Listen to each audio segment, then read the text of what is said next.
Good morning students, आपके इस public school online classes standard 7 students, today's English literature I am going to explain now this chapter, the English lesson.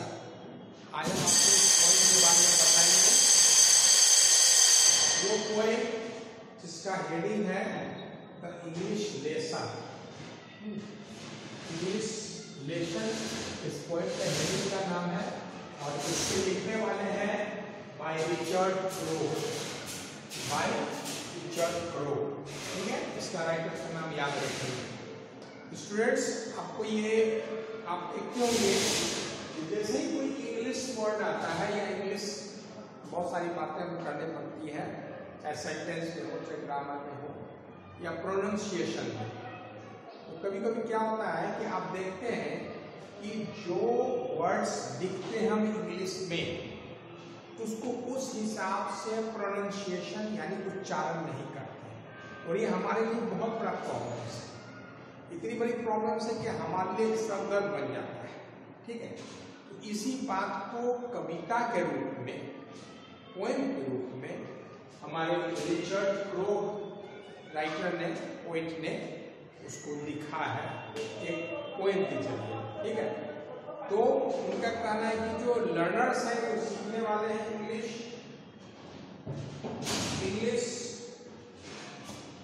एक ऐसा शब्द है, इनका कहना है रिचर्ड क्रो का कि इंग्लिश एक ऐसा शब्द है, ऐसा लैंग्वेज है, नॉट शब्द, इंग्लिश एक ऐसा लैंग्वेज है जिसको जिस रूप में लिखा जाता है उसको जरूरी नहीं उसी रूप में पढ़ा जाए, वो दूसरे रूप में पढ़ा जाता है। यानी प्रोनाउंसिएशन, स्पेलिंग कुछ होता है और उसका प्रोनाउंसिएशन कुछ होता है, और इसी को कविता के पोएम के जरिए उन्होंने बताया। लेकिन कैसे, आप एग्जाम्पल के लिए देखिए।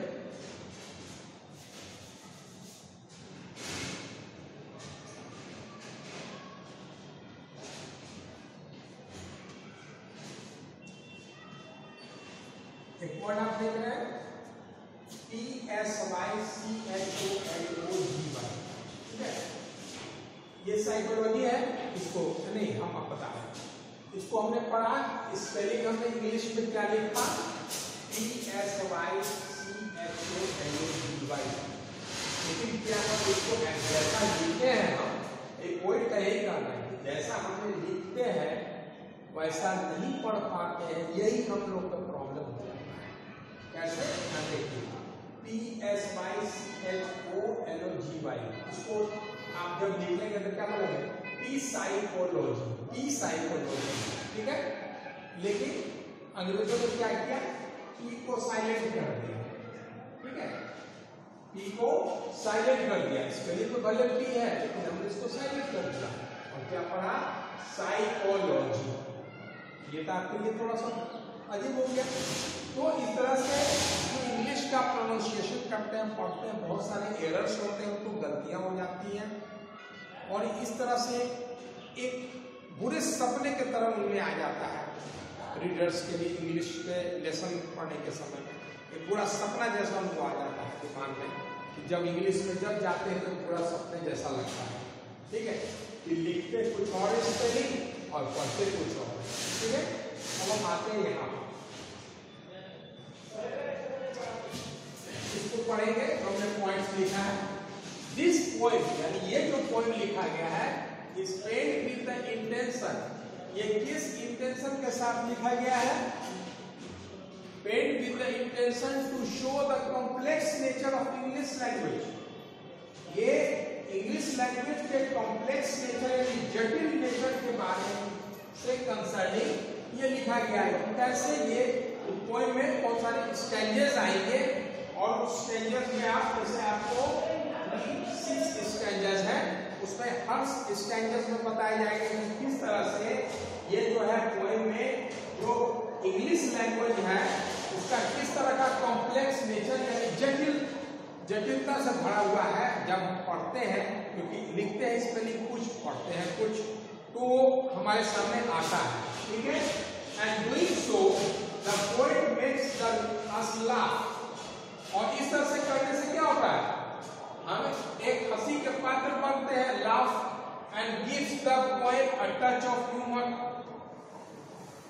ठीक है, इस पोएम को एक उससे दर्शाता है कि किस तरह से हम पढ़ते हैं और कैसे हम उसका एक्सप्लेनेशन करते हैं। और कभी कभी होता है कि हम मान लिया हमने अभी बताया था साइकोलॉजी के बारे में, तो उसमें पी साइकोलॉजी अगर पढ़ते हैं तो हम उस हंसी के पात्र बन जाते हैं। हाँ, लोगों के बीच में देखो इसको ठीक से पढ़ने भी नहीं आ रहा है, प्रोनाउंसिएशन भी इंग्लिश का नहीं आ रहा है, यहाँ पर एक हागो क्रिएट होता है। तो उसी को पोएम के जरिए रिचर्ड क्रोग ने बताया। जैसे हम एग्जाम्पल में देखें यहाँ पर इन द इंग्लिश लैंग्वेज में मान लीजिए एक सिंपल सा चीज बताया जा रहा है कि the plural of the word box, ये बॉक्स जो वर्ड आप देख रहे हैं इसका प्लूरल क्या लिखेंगे? बॉक्सेस। अब देखिए जटिलता सिर्फ प्रोनाउंसिएशन में भी नहीं है, कुछ और भी उसके कॉम्प्लेक्स नेचर इंग्लिश का आ रहा है। वो कॉम्प्लेक्स नेचर क्या है, जटिल नेचर क्या है, उसका परेशानी वाला नेचर क्या है इंग्लिश का, वो देखिए। बॉक्स को हम प्लूरल में क्या लिखते हैं? बॉक्सेस हुआ। बॉक्स को हम किस रूप में लिखते हैं? बॉक्सेस प्लूरल में। लेकिन जैसे ऑक्स आता है हमारा तो इसका प्लूरल हम क्या लिखते हैं? ऑक्सेन। हो गया ना ये कॉम्प्लेक्स नेचर। जब बॉक्स बॉक्सेस होना चाहिए, बॉक्स बॉक्सेस होना चाहिए, तो ऑक्स को भी तो ऑक्सेज होना चाहिए था, फिर यहाँ ऑक्सेन क्यों कर दिया? ये इंग्लिश का एक कॉम्प्लेक्स नेचर हो गया,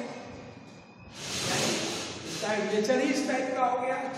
जो चीज होता जा रहा है उसको आगे भी कहीं कहीं एक्सेप्शनल केस में डाल देता है कि हमारे ग्रामेरियंस का कमाल है कि इस तरह का करते हैं, उसमें हम लोग नहीं जाएंगे।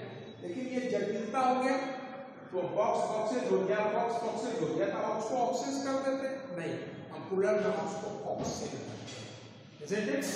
Similarly this creates a confusion, और यही हमको कंफ्यूजन क्रिएट करता है, एक शक की निगाह हो जाती है, हम लोग डिसऑर्डर में हो जाते हैं। इन द लर्नर, जो सीखने वाले हैं, जो इंग्लिश सीखने वाले हैं, उनके अंदर एक कंफ्यूजन हो जाता है। उसी तरह से एक और चीज देखिए, सिमिलरली हाउस, हाउस को देखिए, उसी प्रकार से एक हाउस वर्ड को आप देखिए, हाउस इज हाउसेस, हाउस का प्लूरल क्या होगा? हाउसेस, HOUSE, स्पेलिंग देखिए HOUSE, ठीक है, उसका हाउसेस हो गया। पर माउस इज, उसका प्लूरल माउस का क्या बोलेंगे? माउसेस लिखेंगे प्लूरल नहीं, माउस का माइस हो जाता है। अब ये भी एक कॉम्प्लेक्स नेचर हो गया इंग्लिश का, माउस को भी माउसेस लिखते हैं तो माइस हो गया। ये सारी प्रॉब्लम्स इंग्लिश के कॉम्प्लेक्सिटी को दर्शाता है, ठीक है। तो अगर हमको इससे ठीक से दक्षता नहीं होगी, हम स्किल्ड नहीं होंगे, we are going to be mistake several times, और how can it be overcome? Through your practice. Only practice makes a man perfect, otherwise nothing else. Okay, similarly house, but mouse is mice.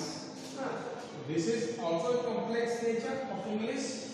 So because of this uncertainty, ये uncertainty हो रही है। certainty क्या होता है? जब rules को ओबे करते जाते हो, आगे बढ़ते चले जाते हो, वही हो जाता। लेकिन एक अनसर्टेनिटी आ गया, अनिश्चितता आ गई।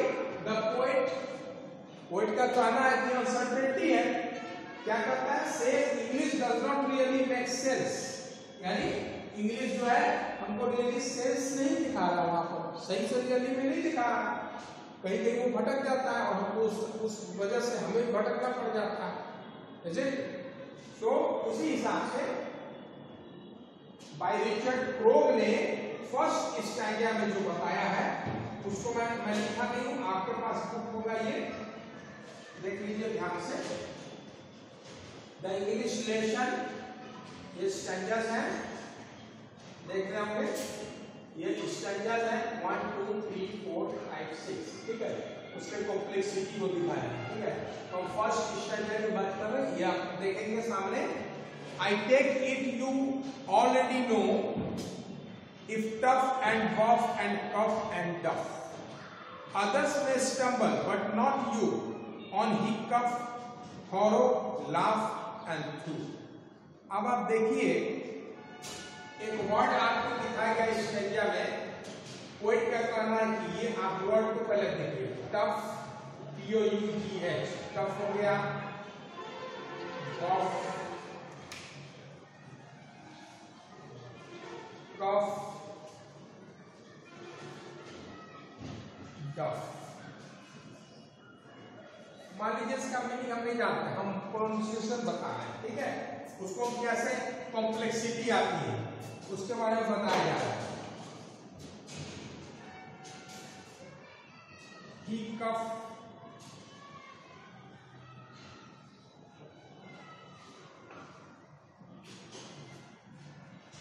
Harrow,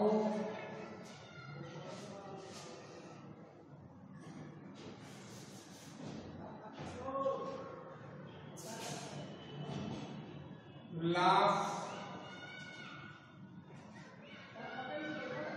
through।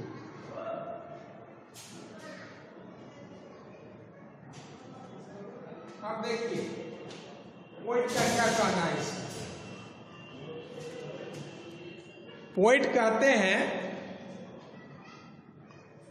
कि जब हम ये वर्ड लिखते हैं टफ, बफ, कफ और डफ, ठीक है, तो इस चीज में कॉमन क्या, इस स्पेलिंग में आप कॉमन क्या देख रहे हैं, OUGH, इसमें भी OUGH है, इसमें भी OUGH है और इसमें भी OUGH है, ठीक है, देख रहे हैं ना। तो अंतर क्या है, टी का, बी का, सी का, डी का, यही ना अंतर है। और इस वजह से सब में ऑफ लगा दिए, सिर्फ शुरू में जब टी था तो टी से टफ हो गया, OUGH इसमें भी है तो ऑफ हमने कर दिया, कफ, डफ। अब यहां पर देखिए हिकर, हिकअप, हिकअप हमने, ठीक है, इसमें हिकअप OUGH लगा दिया, ये देखिए OUGH लगा दिया, इस वर्ड में हिकअप इसको पढ़ेंगे, लेकिन OUGH है इसमें, इसको हम क्या पढ़ेंगे फिर पोएट का कहना है यहाँ पर फिर प्रॉब्लम आ रहा है आपको, हाँ, इंग्लिश कॉम्प्लेक्सिटी, यहाँ पर कॉम्प्लेक्स नेचर इंग्लिश का दिखा रहा है क्या, इसको हम पढ़ेंगे थॉरो, OUGH तो लगा, हमको टी लगा हुआ था तो टफ कर देते, टफ कर देते या टफ कर देते, नहीं, हमको पढ़ना पड़ गया थॉरो, OUGH है, फिर भी ये पोएट का कहना है कि ये कॉम्प्लेक्सिटी इस तरह का भी आता है। अब इसका देखिए, अब यहां पर जब लाफ लिखना था तो हमको LOUGH कर देते हैं, लफ कर देते हैं, लफ करते हैं, वो ना लिखकर हम लाफ कर देते हैं उसको। फिर अब ये देखिए OUGH कर दिए, इसको क्या पढ़ते हैं हम, थ्रू, क्या पढ़ते हैं, थ्रू, THROUGH, इसको प्रोनाउंसिएशन होता है थ्रू। इस तरह से रिचर्ड क्रोव महोदय ने किस तरह से कॉम्प्लेक्सिटी को दर्शाया है उस चीज को हमने देखा है। फिर हम लोग नेक्स्ट स्टैंजास में कौन सा कॉम्प्लेक्स नेचर आता है इंग्लिश का, उसको स्टैंजा के जरिए पोएट ने किस तरह से एक्सप्लेन किया, उसको हम लोग नेक्स्ट वीडियो में देखेंगे। Okay, till then good bye, we shall meet in next video. Okay, thanks.